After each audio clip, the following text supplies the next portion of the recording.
பழனி பேருந்து நிலையத்தில் போதைப் பொருட்களால் ஏற்படும் விளைவுகள் பற்றிய விழிப்புணர்வு கலை நிகழ்ச்சி நடைபெற்றது.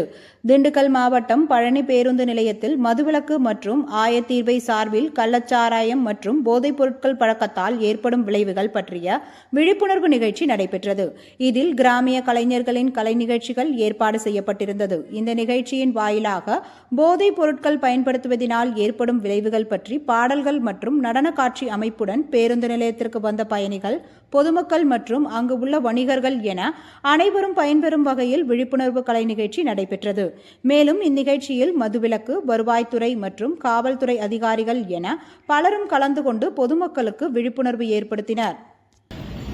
இளைஞர் சமுதாயத்தை எவ்வாறு சீரழிக்கிறது, இந்த போதைப் பொருட்கள் பயன்படுத்துவதனால் உடலுக்கும் மனதுக்கும் நாட்டுக்கும் சமுதாயத்திற்கும் என்ன சீர்கேடு ஏற்படுகிறது, அதை எவ்வாறு களைய வேண்டும், போதைப் பொருள் பயன்படுத்துவதை தவிர்க்க வேண்டும், போதைப் பொருட்கள் பயன்படுத்தாமல் இருக்க என்னென்ன நடவடிக்கை உத்திகளை மேற்கொள்ள வேண்டும் என்பதற்காகவும், இந்த சமூகம் பண்பட்ட சமூகமாக மாறுவதற்கு என்ன வழிகளை தேட வேண்டும் என்பதற்கான ஒரு விழிப்புணர்வு முகாம்தான் இது.